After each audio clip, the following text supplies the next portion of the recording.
What's good, YouTube? It's about to win a bit back with another banger, and today we'll be reacting to Corey Holcomb just proved this about Myron. Man, this year might be the year of beefs, y'all. The way that everything is coming out, it might be the year of beefs.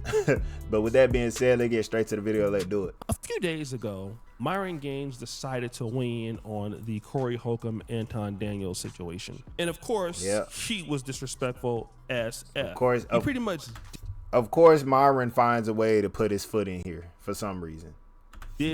Corey Holcomb said that he was emotional, saying that he was a black liberal, step foot in here, a somewhere. black apologist, he's just here. Everything underneath the sun. I mean, in typical Myron fashion. And this is interesting language coming from a guy like Myron, who is basically criticizing Corey Holcomb for not holding black people accountable. Now, here's what's interesting. If Corey Holcomb would talk to Myron Gaines, he would confront Myron with the same energy that he would confront Anton Daniels with. And intellectually, what he would say is, you talk down on black people, but you don't hold white conservatives or white people accountable at all. True. Now again, Myron got all the smoke. True. For the black. Now I can say this about him because everybody knows about Myron. This nigga is straight up cocoon activity. He's for the white man 100%, 110%, 120%. The way he moves, you know what I'm saying? It doesn't matter if the white man is racist towards this. And I'm only talking about racist people. That's the thing. He's around these racist people and he's already like, I'm talking about getting on all fours and barking. But none for the white. Needs the validation. That's the type of guy he is. That Corey Holcomb is going to be made true by what we're going to reveal in this podcast. In 2022, Nick Fuentes was literally on his last leg. Nobody would touch him. He couldn't get onto anybody's podcast. He was there in serious trouble. Like, he had like a ban where I don't think he could have left the United States. Who would want he couldn't get a federal bank account. I mean, he was just completely out of whack. And there were some people who would reach out to help him. There was Just Pearly Things, there was Sneeko. But the person that helped out Nick Fuentes the most was Myron from Fresh and Fit. Now, Nick Fuentes is a white supremacist and he's anti-Semitic, all right? And at this particular time, Fresh and Fit were on top, literally. They were on top of the world. They had their monetization, they had everything literally to lose. And Nick Fuentes was down at the bottom. But what happened? I remember when Fresh and Fit was first popping. That's when podcasts were big. Onto their podcast, Nick Fuentes and many others like Just Pearly Things helped Nick Fuentes get platformed. So much so that they introduced him to a larger audience. Not only did they introduce him to a larger audience, even the New York Times talked about Nick Fuentes, saying that he's a problem for the right. And this made Nick Fuentes eventually a lot of money.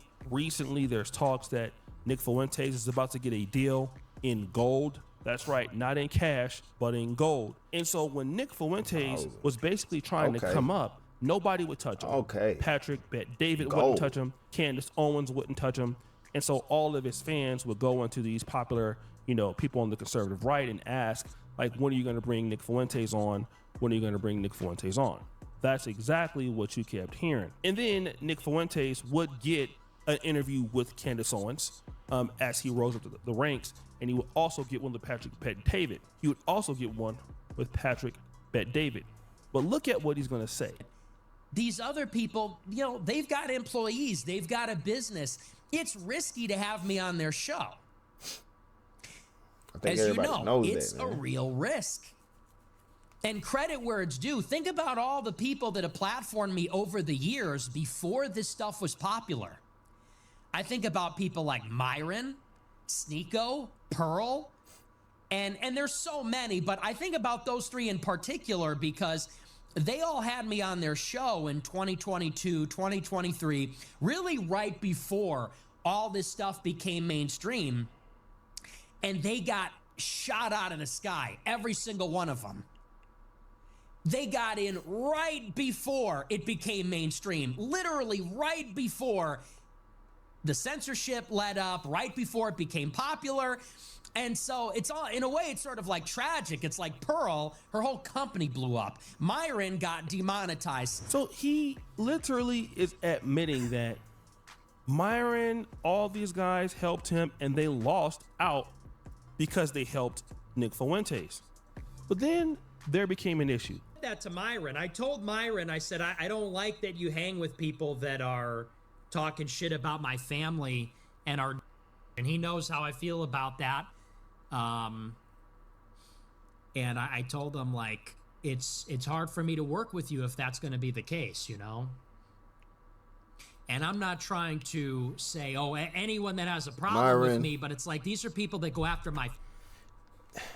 It doesn't make sense to me.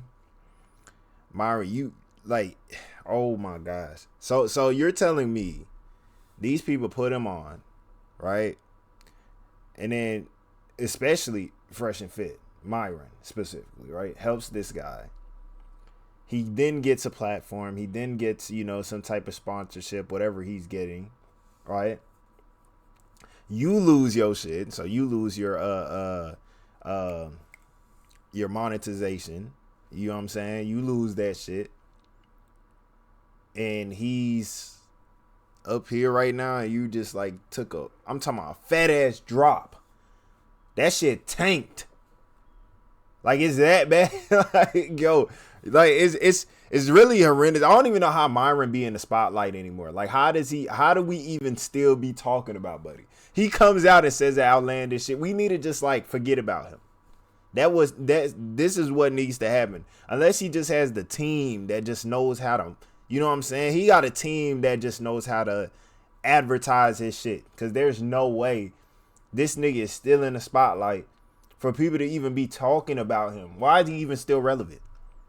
How is Myron still relevant? These are people that go after my family. They go after me physically.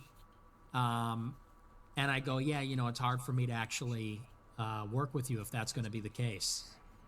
So, you know, and I made that clear to Myron, and so that's just how it has to be, I guess, you know.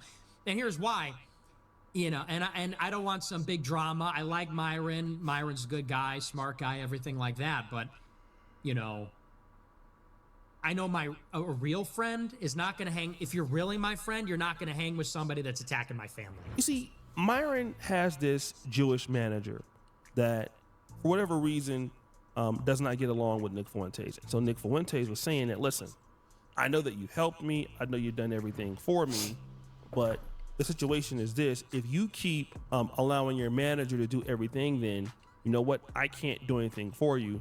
Like, you can't be my friend.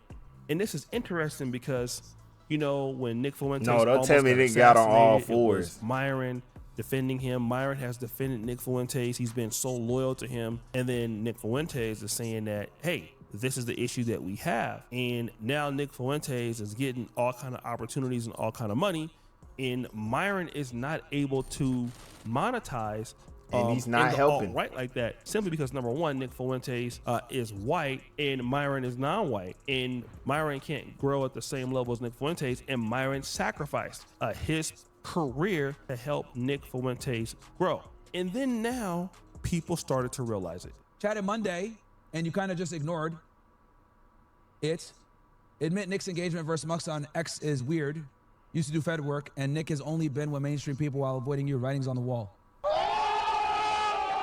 Now the audience is saying, listen, man, Nick Fuentes is avoiding you. I thought you were about to start begging. He's avoiding you, bro. And Praise he's acceptance. going on with all these other people in the mainstream, and he doesn't even talk to you anymore. And then this happened. Me and Nick aren't talking right now. Okay, guys? Excuse me, y'all. We had a disagreement. We said some words to each other. It is what it is. So now Myron is describing the problem that he has with Nick Fuentes. Now, this is interesting. Myron is saying that him and Nick Fuentes had words behind the scenes, but look at how much class Myron can use when it comes to Nick Fuentes. You know, he can settle his not differences talking shit with Nick Fuentes. Man, he's not talking shit. He's not calling no porch. You know what I'm saying? Calling him, oh yeah, you porch. You know what I'm saying? He not doing all that.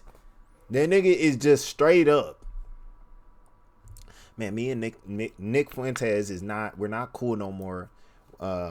We stopped talking. Yeah, we had our disagreements and blah blah blah. Man, imagine if dude was black. If he was black, bro.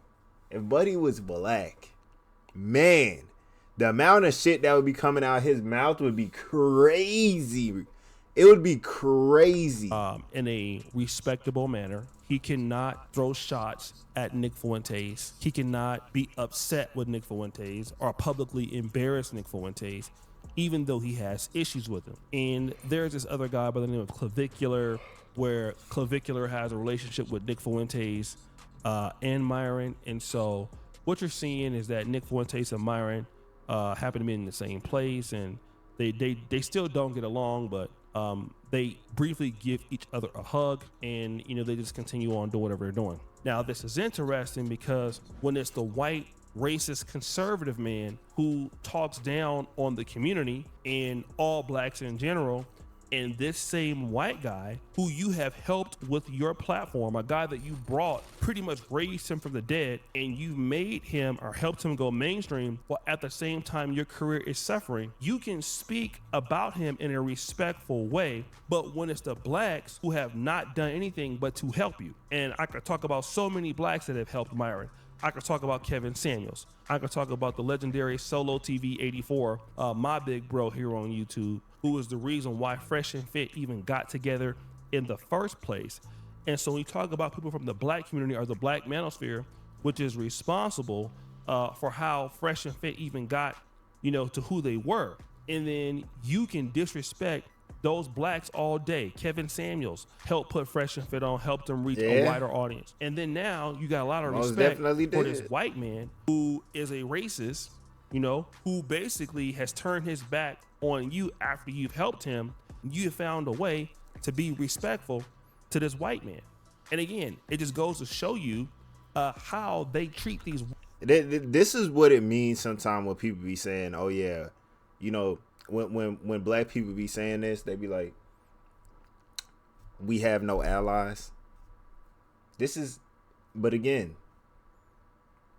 I don't even think he considers himself black. Like, he's not even, I don't even think he's black. Is he even black? Is Buddy even black? White people that don't, I don't like even them, know, bro, that dislike them, and you'll hold the black community accountable all day. But this white man who goes around saying the N-word, this white man going around disrespecting blacks, and he's done it even in the studio with Fresh and Fit, calling a black woman the N-word. Now you two fall out, okay? It just goes to show you that kissing white supremacists don't go anywhere, because eventually they fall out with you. And then you want to talk about apologizing for the black community and doing X, Y, and Z. Well, I'm going to tell you how much you've apologized. You've lost everything for the most part dealing with this guy. You've lost everything that you've had dealing with this dude. All right? This dude has gained everything from you and still don't want to deal with your ass at all. And then you got the nerve to come out and disrespect Corey Holcomb. You got the nerve to come out and disrespect Tariq Nasheed. Man. You tell me, when has Tariq or have Corey Holcomb lost anything by dealing with people who disrespect them? The only person that is silly enough to do that is you. You don't even realize, bruh, that they don't even need you no more. And see, you're trying to be useful to a system that don't need you. Let's look at this again. Look at this link here. Nick Fuentes on the New York Times, okay? The magazine. Myron, your ass has never been there, okay? When he goes out there and he gets interviewed by all these big time people, he's not talking about you. Never been there, he doesn't Myron. mention you. He doesn't discuss you, all right? This gold deal, man. he can never call you and say, hey, bro, I know you did a lot for me. Here is $500,000. I know you lost your platform dealing with me. So this is what I want to give to you.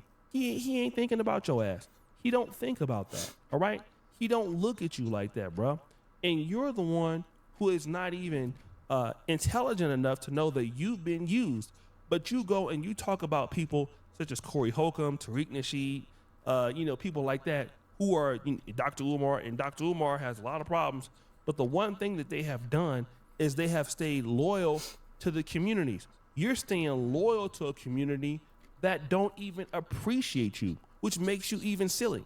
For example, you go around and talk about the black unaccountability all day long. You talk about that. And yes, we do have unaccountability in the community. But when you want to talk about white racism, unfair treatment, we see you getting treated unfair. We see them talking about you, talking about how if they got control of the world, your ass will go back to Sudan even after helping them. All right. But you don't want to call them out for that. You don't want to call them out for unfair treatment. You know, the unfair treatment of how Walter got kicked out of AmFest. He was crying racism. See, when things like that happen, you don't want to talk about it. He did get kicked off that shit. And that's simply what people have been discussing. Yo, you have also got reacted to that. a victim of the same exact things. And obviously, when it all is said and done, nobody paid a bigger price for dealing with white supremacy head on than you. Okay, you can talk down on Cory or anybody else all day long for complaining about white supremacy. You got in bed with white supremacy, got your cheeks clapped, and they didn't even kiss you. You knew how white people felt about dealing with blacks. You got in there and tried to work with them anyway. They used you, okay? Yep. They used your platform. You have nothing. You lost your platform. They got bigger than you because of your help, and they won't even help you up. Now, if that's the cost I got to pay to deal with white people, guess what? Hell nah. I don't want it. You can have it. If I got to lose everything that I have built for myself and my investment to help somebody else who want to invest in themselves so they can raise up higher than me and not contribute to, you know, what I've done for them, then nobody black needs to be like you. It's a failing model. Because why? No white person will do that for black people. No Hispanic person will do that. Okay? Everybody who's smart will basically do something that benefits them. You're the only kind of person that doesn't do that. And so ultimately what you do is you prove somebody like Corey Holcomb right. You prove somebody like Tariq Nasheed right. Nah, because it's like, bro, think about this shit, bro. You work, say you took 5-6 years, however long it took for you to build your channel up, right? And then you take this route. You do what they did. Or you start off your podcast. It started off small. You take how many years? You spend hella bread to push this shit, to make your channel, invest in yourself, all that, as big as it is, right?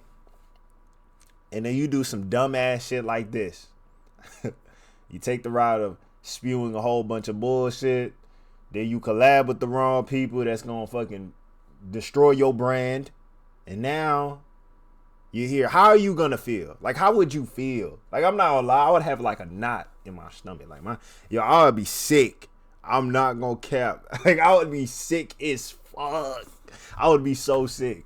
You proved Dr. Umar right. You proved Dr. Boyce Watkins right. You proved to every black person that you should focus in on your community and developing for yourself and not trying to get the approval of other people, because other people do not appreciate you like your own people. You would be better off developing your own people, just like Nick Fuentes is better off trying to develop his people. But you're trying to get over there and show them how much you love them, and they not even paying your ass no attention. So guys, what do you think? It's your boy L. Jackson back at it. Man, I would be so sick, boy. Y'all wouldn't even understand how sick I would be. You feel me? I can't make no money off of nothing. You know what I'm saying? Like, I grinded so hard for this shit to not be able to do shit.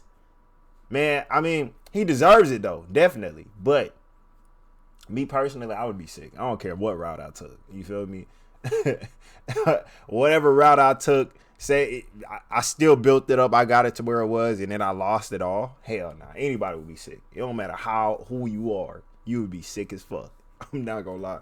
But that's the end of the video. If y'all like the video, like, comment, subscribe, hit that post notification button if y'all want to stay updated on the next video. Let me know in the comment section down below what y'all think, and I will see you guys in the next one. Peace.